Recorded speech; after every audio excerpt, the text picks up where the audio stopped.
हाँ तो सुनिए एक बात, चलता रहूंगा हमेशा चलने में माहिर बन जाऊंगा, चलता रहूंगा हमेशा चलने में माहिर बन जाऊंगा, मंजिल मिले या ना मिले एक अच्छा राही बन जाऊंगा, एक अच्छा राही बन जाऊंगा। हाँ तो दोस्तों, जैसा कि आप सभी जानते हैं कि आजकल बोर्ड एग्जाम में शॉर्ट क्वेश्चन ज़्यादा पूछे जाते हैं, तो आज हम लेकर आए हैं प्रश्नावली 5.2 का समांतर श्रेणी का क्वेश्चन है। 5.2 का 6, 7, 8 हल करेंगे आज, जो शॉर्ट क्वेश्चन है एग्जाम में आ सकता है। ठीक है, तो मैं हूं आपका राहुल जैक। चलिए शुरू करते हैं। ठीक है, पहला क्या कहता है, क्वेश्चन नंबर 6 कहता है कि एपी 11,852 लिख दिए हैं। 11,852 का एक पद -150 है। अगर -150 एक पद है इसका तो क्यों है, -150 इसका है तो क्यों है, यही चीज हमको सिद्ध करना है। ठीक है, तो आइए हम लोग देखते हैं। तो देखिए, जो ये 150 है, एक ये 150 क्या दिया है, दिया है यहाँ पे लिखेंगे कि दिया है AP में दिया है ये सब, तो ये A1 है, ये A2 है, ये 3 है, फिर 5 ऐसे है। ये सब सारी चीज़ें हम पहले वीडियो में बात कर चुके हैं। समांतर श्रेणी क्या है, इसके व्यापक रूप क्या होते हैं, ये कितने APGP कितने प्रकार के होते हैं, ये सारे पहले वीडियो में कर चुके हैं। इस वीडियो आप उसे जाकर देखिए, हम डिस्क्रिप्शन में उस वीडियो का लिंक आपको दे देंगे। ठीक है, हम रिकमेंड करेंगे कि आप बहुत पहले उसको देखें, जरूर देखें एक बार। ठीक है, उसमें बहुत सारी चीज़ें आपको सीखने को मिलेगी कि ये A1 है, A2 है, 3 है, सब चीज़ें उसमें बताया गया। देखिए, तो ये इसको क्या बोलते हैं, A बोलते हैं। A बराबर दिया है 11। ठीक है, A बराबर दिया है 11। D क्या बोलते हैं, D बराबर D को सार्वंतर कहा जाता है हिंदी में। तो D बोलते हैं कि अगला पद में से पिछला पद क्या कर दे, घटा दे, यानी कि 8 में से क्या घटा दे, 8 में से घटा दीजिए 11, यानी कि A2 में से क्या घटा दिए, A1। ऐसे भी निकल सकता है, A3 में से A2 भी घटाकर आप निकाल सकते हैं, यानी कि 8 में से 11 नहीं घटेगा, 11 में से 8 घटेगा तो बचेगा -3। ठीक है, अब सवाल आता है कि 150 क्या है, एक पद क्या है, एक पद। तो एक पद होगा या तो अंतिम पद होगा, ये बात पहले वीडियो में कर चुके हैं। वो क्या कहलाता है, AN या तो पद होगा नहीं तो अंतिम पद। तो यानी कि पद है, ये 150 क्या है, एक AN है ना, एक पद है। तो ये चीजें दिया है, तो कह रहा है कि एक पद ये है तो क्यों है, ये तो पद है। अब निकालना है कि ये कौन सी संख्या का पद है, N बराबर माने कितना नंबर पे ये आता है। ये AP जैसे 1, 2, 3, 4 नंबर तक दिया है ना, ये 5, 6, 7 इससे चलता रहेगा, तो ये कितना नंबर पे ये आता है। अगर आता है 150 किसी नंबर पे तो क्यों आता है, यही चीज निकालना है। तो AN बराबर सूत्र से हम लोग लिखेंगे, AN बराबर सूत्र होता है, सूत्र से एक AN का फॉर्मूला होता है, AN बराबर A + N-1D। याद रखिएगा, AN बराबर A + N-1D, जिसमें से AN दे रखा है, देखिए -150 दिया है, बराबर A भी दिया है। A कितना दिया है, 11, देखिए 11 दिया है, 11 + N नहीं दिया है, N तो निकालना है। D पता है हम लोग को, D कितना है तो -3 है, D कितना है तो -3, यानी गुणा में यहाँ पे -3 है। D किस में है, गुणा में। अब देखिए, चलिए -150 बराबर 11 + अब देखिए 3 से इसमें भी गुणा, वितरण विधि इसको कहते हैं, 3 से इसमें भी गुणा, तो 3 से -3 में N से होगा तो ये क्या हो जाएगा, ये प्लस हट जाएगा, यहाँ पे -3N हो जाएगा ना, -3N। अब -3 से -1 में जब होता है तो माइनस जब लड़ता है तो प्लस होता है, यानी कि माइनस क्या हो जाएगा, +3 हो जाएगा। ठीक है, अब हल कर लेते हैं। तो इधर एक पार्टनर, ये सब क्या है, इसका पार्टनर भाई एगो है ना, 11 एक अंक है तो 3 भी एक अंक है, लोग इसको जोड़ देंगे हम, तो जोड़ देते हैं -150, 11 और 3 को जोड़ देते हैं। ठीक है, 11 3 को जोड़ देते हैं, 11 3 14 -3N। ठीक है, अब देखिए, अब क्या करेंगे, 14 को इधर बुला देंगे, आजा आजा आजा आजा मोरे राजा। तो 150 -150 इधर से आया प्लस में, इधर आया माइनस में, तो -14 बराबर -3N। ठीक है, -3N। अभी दोनों माइनसे में है, तो दोनों जब एक जाति का होता है तो जोड़ा जाता है, लेकिन जाति क्या रहेगा, वही रहेगा। यानी जो ये मान लो कि पंडित जी है तो पंडित जी रहेगा। ठीक है, तो 150 जोड़ेंगे तो कितना हो जाएगा, 164 माइनस में रहेगा। ठीक है, अब -3N। ठीक, अब देखो, अब 3 का इधर काम नहीं है तो 3 को भी इधर हम भेज देंगे, यानी कहने का अर्थ है N उधर लिखें या N इधर लिखें, N बराबर -164 अब बराबर 3 उधर से आ रहा है ना जी, इधर माइनस में 3 है तो -3 आके नीचे, गुणा में था अब आ गया भागा में, माइनस से माइनस खत्म, कितना में 5 आई 15, इस 16 में से एक बचा तो इसको खड़ा कर देंगे तो 14 हो जाएगा, तो 14 कटाएंगे 4 आई 12, तो 14 में का कितना बचा, अभी 2 बचा है, दशमलव लगाएंगे तो जो 2 बचा है वो 0 हो जाएगा, 20 हो जाएगा, तो 36 18, 18 फिर बचा कितना 2 यानी फिर 20, यानी 6 पे कितना आ रहा है, बार बार 2 आ रहा है, 36 18, तो 6 पे रेकरिंग। अब ये n बराबर 54 + 6 पे रेकरिंग आ रहा है, तो अब देखेंगे कि ये क्या सही में ये है, नहीं है। क्यों? क्योंकि मान लो कि इसको या तो 54 होना चाहिए, माने कि 54वां आदमी, मतलब कि इसमें से 54वां पद, या तो होना चाहिए 55वां पद। बीचवा कैसे आ गया जी, 54.66666 आ रहा है, मतलब कि ये सही नहीं है, ऐसा होना संभव नहीं है कि मतलब कि ये बोलेंगे कि जो 150 है ये दी गया एपी का पद नहीं है, क्योंकि इसका n जो है एक निश्चित संख्या नहीं है। निश्चित संख्या कहने का मतलब या तो 54 होना चाहिए था और नहीं तो 55 होना चाहिए था ना। तो चलिए नेक्स्ट क्वेश्चन पे चलते हैं, 7 नंबर सवाल, ठीक है। हाँ तो चलिए आइए देखते हैं 7 नंबर सवाल। कह रहा है कि एपी का 31वां पद ज्ञात कीजिए, उस एपी का 31वां पद ज्ञात कीजिए जिसका 11वां पद 38 है और 16वां पद 73 है।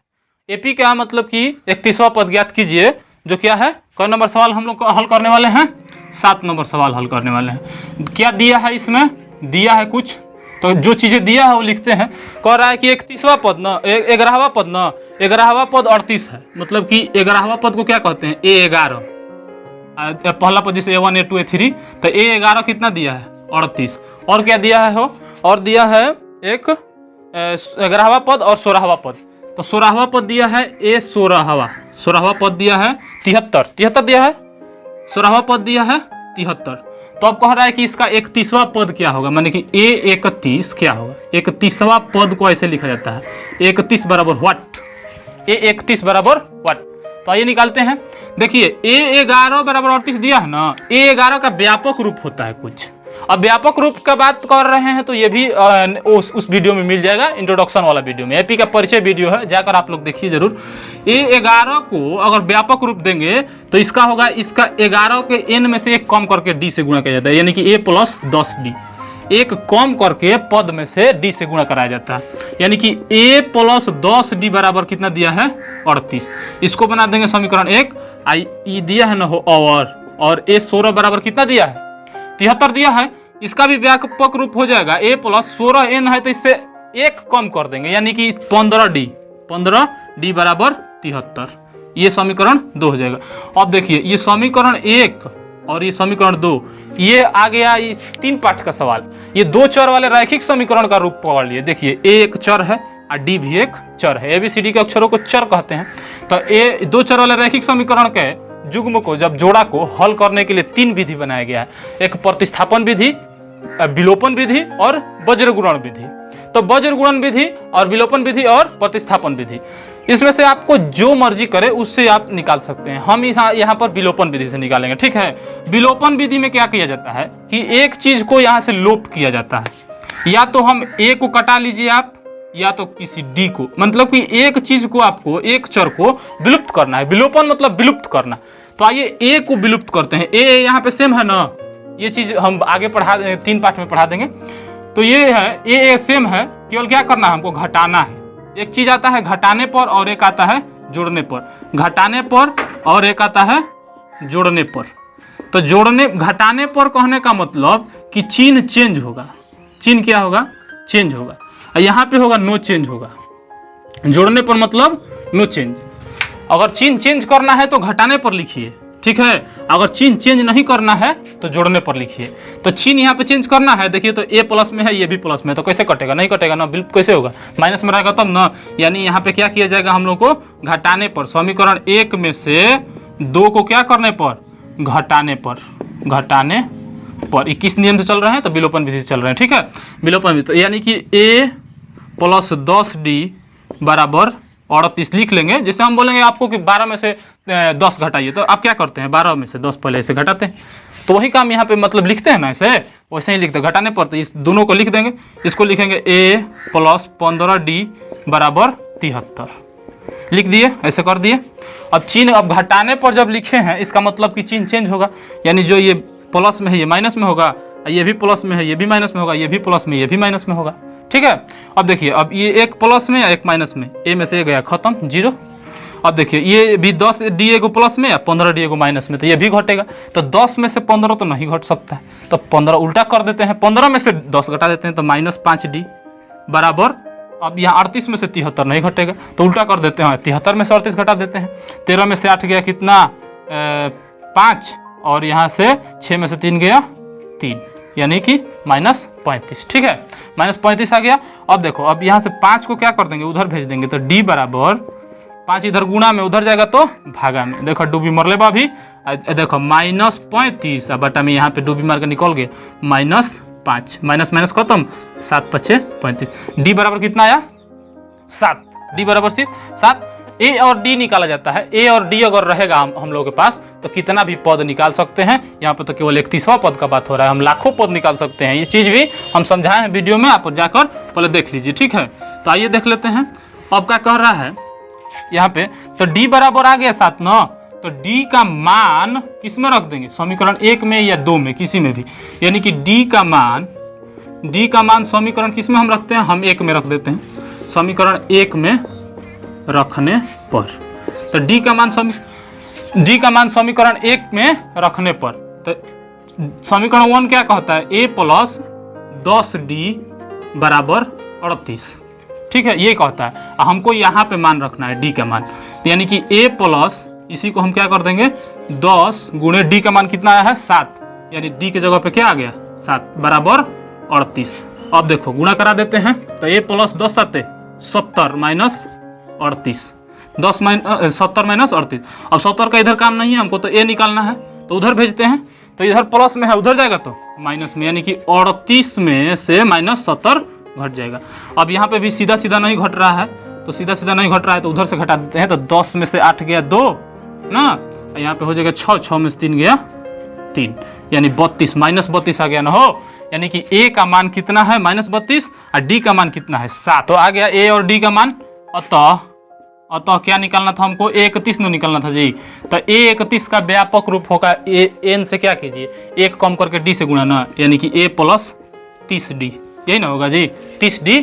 अब a का मान हम लोगों का आ गया है -32, तो -32 रख देंगे प्लस 30 और गुणे d का मान कितना है 7, तो 7 रख देंगे। और क्या, अब देखो -32 अब 30 सतीरी के 21 पे एगो 0 210, तो 210 में से 32 घटा देंगे तो 0 में से 2 नहीं जाएगा, 10 में से 2 गया 8, और यहाँ पे बचा कितना 20, 20 में से 3 गया 17, 178 तो होगा। a31 का मान क्या होगा 178। तो आइए अब देखते हैं क्वेश्चन नंबर 8। क्वेश्चन नंबर 8 क्या कहता है, कहता है कि AP में 50 पद है जिसका तीसरा पद 12 है और अंतिम पद 106 है। यानी कि इक्वेशन नंबर 8 नंबर में दिया है, क्वेश्चन नंबर 8 में दिया है कितना पद है, AP में 50 पद है। इसका मतलब क्या है, 50 संख्या है, मतलब 50 लोग उसमें खड़े हैं। यानी कि n बराबर कितना है, संख्या नंबर बराबर 50, नंबर बराबर 50 दिया है, और जिसका तीसरा पद 12 है। तीसरा पद मतलब कहने का अर्थ है कि A3 को तीसरा पद कहते हैं, कितना है 12 है, और क्या है, और अंतिम पद 106 है। तो 29वां पद ज्ञात करें। अंतिम पद क्या होता है, an होता है अंतिम पद। अंतिम पद कितना है 106 है। तो आप क्या ज्ञात करिए, आप 29वां पद ज्ञात कीजिए, मतलब कि A29 बराबर व्हाट, A29 बराबर व्हाट, ये पूछ रहा है सवाल। ठीक है, तो सवाल पूछ रहा है, तो आइए देखते हैं। तो A3 जो दिया है इसका व्यापक रूप होता है, A3 का व्यापक रूप क्या होगा, A + n से 1 कम करके d से गुणा, यानी कि 2d, A + 2d बराबर 12। इसी को या करके दे दिए है ना, और यहाँ पे n बराबर दिया है इतना, और A3 बराबर इतना, और an बराबर इतना। ठीक है, तो ये इसको बना देते हैं, एक समीकरण बना देते हैं, समीकरण 1। ठीक है, an दिया है 106 अंतिम पद, आप संख्या कितना है 50। तो देखिए n के जगह पे कितना है 50 है ना, इसी को या करके लिखते हैं, यानी कि an दिया है, यानी कि A50 दिया है ना जी। A50 बराबर कितना दिया है 106, 106, क्योंकि अंतिम पद है। इसमें कुल कितने हैं संख्या 50 है, तो यानी कि ये 50 बराबर दिया है 106। इसी को बढ़ा के लिखते हैं, 50 को अगर व्यापक रूप में परिवर्तित करें तो a प्लस क्या होगा 49d होगा, एक कम d से गुना, यानी कि 106। तो ये भी तो एक समीकरण बन गया। ये समीकरण क्या बन गया 2। तो ये पहले वाले क्वेश्चन की तरह आ गया। देखिए ये भी रैखिक समीकरण, दो चर वाला रैखिक समीकरण। इसको भी हम विलोपन विधि से हल कर सकते हैं, प्रतिस्थापन विधि से भी और वज्रगुणन विधि से। लेकिन हम विलोपन विधि से हल करेंगे तो विलोपन विधि में एक को विलुप्त करना होता है। देखिए a और a समान दिख रहा है, एक जैसा किया जाता है, अगर नहीं होता है तो कभी गुणा करके कराया भी जाता है, लेकिन एक जैसा करा के उसको कटाना है तो कटाना है, ठीक है, ये है नियम। लेकिन यहाँ पे तो एक जैसा है, केवल हमको क्या करना है, इसको अगर माइनस में रहे तो घट जाएगा, 0 हो जाएगा। तो यानी कि घटाने पर ना समीकरण 1 में से 2 को घटाने पर, यही तो होगा घटाने पर इसलिए लिख रहे हैं क्योंकि चिन्ह चेंज करना है, नहीं चेंज करना होता तो जोड़ने पर लिखते हैं। यानी कि आओ घटा देते हैं हम लोग कि a प्लस 2d बराबर 12 और a प्लस 49d बराबर 106। घटाने पर दिया गया है तो चिन्ह चेंज, ये भी माइनस में, ये भी माइनस में, ये भी माइनस में, ये तो प्लस माइनस अब खत्म a। अब 2d में से 49d घटेगा जी, नहीं घटेगा, तो उल्टा घटा देते हैं, यानी कि 49 वाला में से 2 घटा देते हैं, 2 तो बन जाएगा कितना 47d। अब माइनस में रहेगा क्योंकि इसमें से घट रहा है, बड़ा वाला से घट रहा है तो बड़ा वाला का चिन्ह रहेगा। अब यहाँ पे 12 में से 106 नहीं घटेगा, फिर उल्टा मारेंगे तो देखो 6 में से 2 घटेगा, कितना बच जाएगा 4, 10 में से 1 घटेगा 9, यानी माइनस में कितना हो गया 94। तो इधर से 47 वाले को उधर लेके जाएंगे तो -94 और बटा में -47, माइनस माइनस खत्म, 47 दूनी आई थिंक 94 होता है ना, 47 दूनी 94, 2 बार में कट गया, 47 दूनी 94। तो d का मान कितना आ गया 2। अब क्या कहेंगे कि d का मान a निकालना है ना, अब हमको a निकालेंगे। देखो a 29 निकालने के लिए a और d हमको रहना चाहिए, तब ना a प्लस 28d करेंगे, a प्लस 28d। तो d निकल गया, a निकालते हैं तो d का मान किसी में रख के कोई भी समीकरण में निकाल देंगे। d का मान समीकरण 1 में रख देते हैं, हम समीकरण 1 में रख देते हैं, 1 में यहाँ पे रख देंगे। तो समीकरण 1 क्या कहता है, रखने पर, 1 में रखने पर समीकरण 1 एक बार लिख के दिखा देते हैं, a प्लस 2d बराबर 12। कहाँ रखना है मान हमको, यहाँ पे रखना है d के पास, या a प्लस 2d का मान कितना है 2, तो 2 गुणे 2, यहाँ पे गुणा में है 12। देखो a प्लस 2 दूनी 4 माइनस बराबर 12। अब देखो a का हमको काम है, 4 का नहीं काम है, तो इसको खदेड़ दे भाग जाओ इधर से, तो 4 इधर प्लस में, उधर जाएगा तो माइनस में, यानी कि 12 माइनस 4। आंसर कितना आया यहाँ पे 12 में 4 गया 8, मतलब a बराबर 8 और d बराबर 2, इसलिए चाहे अतः लिख सकते हैं। अतः a 29 बराबर क्या हो जाएगा, a 29 बराबर a प्लस 28d होगा। a कितना मान आया है, तो a का मान आया है 8, 28 गुणे d का मान कितना आया है 2, 28 गुणे 2 यानी कि 8 प्लस 56, 8 प्लस 56, 56 में 8 जोड़ते हैं तो हो जाएगा 64, यानी कि अतः a 29 बराबर, अतः 29वां पद का मान कितना है 64 है। यही तो आंसर है। चलिए मिलते हैं नेक्स्ट वीडियो में। अब वीडियो देखने के लिए बहुत बहुत धन्यवाद। अगर वीडियो अच्छा लगे तो लाइक शेयर सब्सक्राइब जरूर करें, मेहनत कर रहे हैं हम लोग, ठीक है, आपका सपोर्ट हमारी मेहनत, ठीक है। चलिए मिलते हैं नेक्स्ट वीडियो में।